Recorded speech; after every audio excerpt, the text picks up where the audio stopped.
bu Sénégal doon jouer waroon jongante ak équipe adverse may wax ne que supporters yi État du Sénégal moo ko jël en charge du début à la fin ci seen transport ba ñuy dem ba ñuy ñëw itamit ci seen vol spécial ci seen hébergement ci seen restauration ci seen budget bi nga xamante ñun bañ koy xayma ñun ñu ngi ko calculer woon pour chaque supporter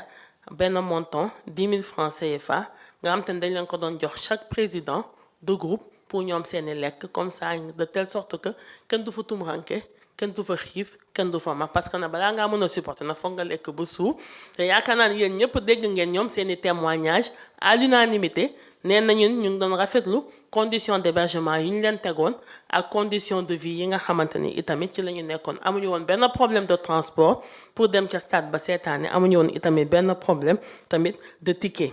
su ma ñëwee nag ci participation bi aussi purement et simple proprement dit ci participation bi ñu nag lu ñu ci gën a dimbali man lu ma ci gën a dimbali ci participation bi mooy juste avant may définir liste bi délégation bi dama jot rapport définitif Cour des comptes bi nga xamante ne moom moo doon saytu gestion Coupe d'Afrique 2021 ak gestion Coupe du Monde 2022 ndaxte nag ay mission de contrôle du ay question sanction wala réprimande mais dafay joxe ay recommandations ba nga xamante ne yow mi fi nekk tey dina la permettre nga éviter yenn njumte yi parce que il est clair que tôt ou tard mission de vérification mission de contrôle dina am ci Coupe d'Afrique 2026 bi nii 2025 ba ma ko jotee nag ma gis nekk ci recommandation yi rapport bi nag c'est pas encore publié mais c'est un rapport définitif que ñoom relevé nañ ci lu ci mel ni la maîtrise de la taille des délégations nañu xool parce que dañoo gis nekk ci campagne jot a jàll taille de délégation yi dafay démesuré te xëy na ñu ngi fay dugal amuñu fa benn njëriñ bu ñu demee itamit kenn xamul ban rôle exact lañ fay daal di jouer man nag ci loolu laa daal di sukkandiku daal di xool ci délégation officielle bi nga xamante ne man maa ko fixé par décision à part le coach son adjoint les membres de l'encadrement technique médical joueurs yi ñoom ñoo ci nekkoon le président de la fédération ak yeneen 3 autres administratifs collaborateurs yi nga xamante ne moom moo ñu ko jox ak man samay collaborateurs yi nga xamante ne ñeent lañu man maa leen ci dugaloon pour ñoom ñu mën fa nekk tous les jours di ma defal le reporting di ma defal le compte rendu bu problème amee et tout ñu mën ma revenir noonu laa déterminer la taille de la délégation mais nag may préciser waat que ne bokkoot ci taille de délégation boobu noonu itamit taxut woon nga am droit aux primes may def la différence il y a les primes que l'État du Sénégal s'est engagé à verser aux joueurs et aux membres de l'encadrement technique et médical loolu ça n'a rien à voir avec les récompenses qui ont été octroyées allouées par Monsieur le Président de la République suite au sacre du 18 janvier au soir le président de la République moo kontaan bëggalee ko équipe bi bëggalee ko gaynde yi mais par ailleurs à côté de ces récompenses am na ay primes yi nga xamante ne yooyu noonu État du Sénégal moo koy jox coach bi tous les membres de l'encadrement technique médical et les joueurs au fur et à mesure ñoom ñuy performer te loolu noonu am na fu bëri fii ci Afrique ak ci àdduna bi nu équipe bi di gën a yéegee boo qualifié 8e de finale am nga prime de performance nga jóge 8e de finale dem quart de finale am nga prime de performance nga jóge quart de finale dem demi-finale la même chose nga dem finale itamit loolu c'est les primes que l'État du Sénégal s'est engagé à payer am na yi nga xamante ne jot nañ ko fay ordre de virement bi et tout envoyé nañ ko au trésor public am na yi prime de demi-finale et de finale bi loolu itamit les procédures sont en cours te incha allahu rabbi ku ci nekk di nga jot li nga war a jot léegi nag souvent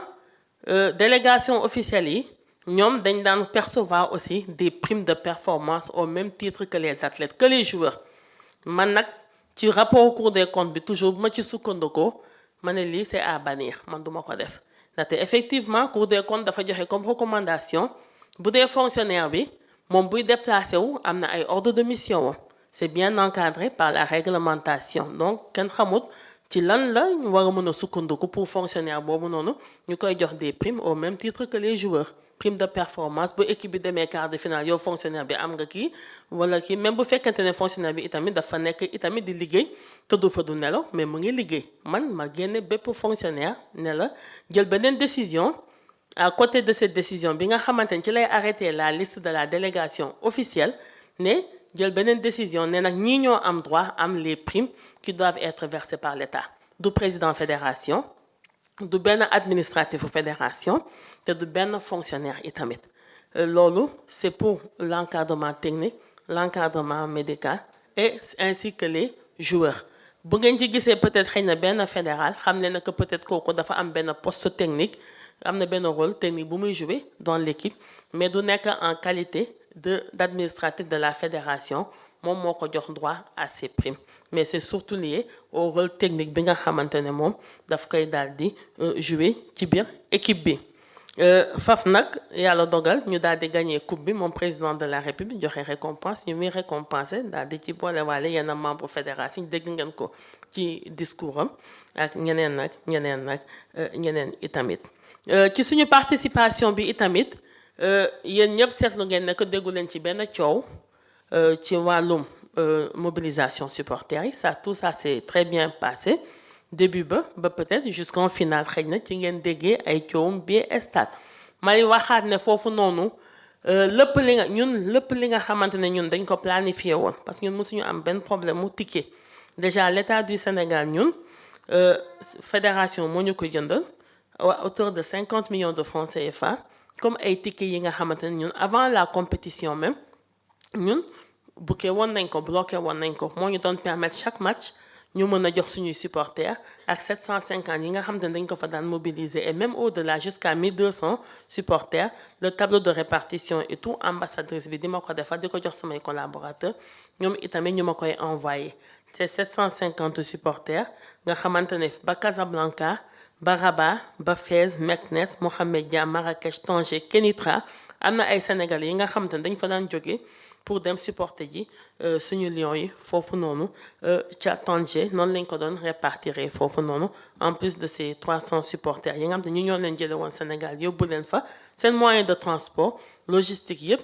était à disposition à chaque fois bu ñu waree dem ca stade ba toutes les dispositions étaient prises benn retard du ci am ak leneen suñu final bi nag gis ngeen ne amoon na ay coowum billet mais coowum billet yooyu aussi may fàttali xam nga équipe buy dem final loolu noonu boo ko réserver peut-être 1200 tickets du ko doy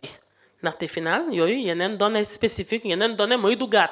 dina am ñi nga xamante ne xëy na sax ñoom prévoir wuñu woon dem seetaani Coupe d'Afrique mais ñoom dinañu dagg seen billet d'avion daal di dem ñi jóge Europe d'autant plus que Maroc gis ngeen ko dafa nekk ci diggante bi boo jógee Europe xëy na Europe de l'Ouest 24 heures lu mu bëri ngay dawal dugg Espagne itamit ay waxtu rek ngay def daal di dugg foofu jóge fii tamit Afrique de l'Ouest jóge Afrique ñooñu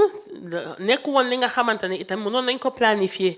ñun ñii nii ba nga xamante ne mënoon nañoo def benn réserve voire de tickets pour ñooñu mais après gis ngeen lu ci topp après amaatoon nañu xëy na benn augmentation et tout au-delà de ces 1200 tickets yi nga xam ne dañ ko daan am habituellement mu daal di ci dolleekuwaat ma ciy profité waale aussi di waxaat ne xëy na nag ñun aussi ñun xëy na amuñu ay culture wu jënd ay tickets wala di prévoir mais nag loolu foog ñu xaw ko mën a ci tuuti intégré ñun itamit ci suñuy habitude parce que da ngay gis sa des fois ci championnat yi feneen da nga gis ñi nga xam te ne ñoom durant toute la durée du championnat dañuy jënd ñoom place daal di koy bloqué mais nag comme ñun nag des fois sama classe gi dañuy naan dem financer aléatoire ak àgg demi-finale c'est aléatoire wóorut jënd sama ticket parce que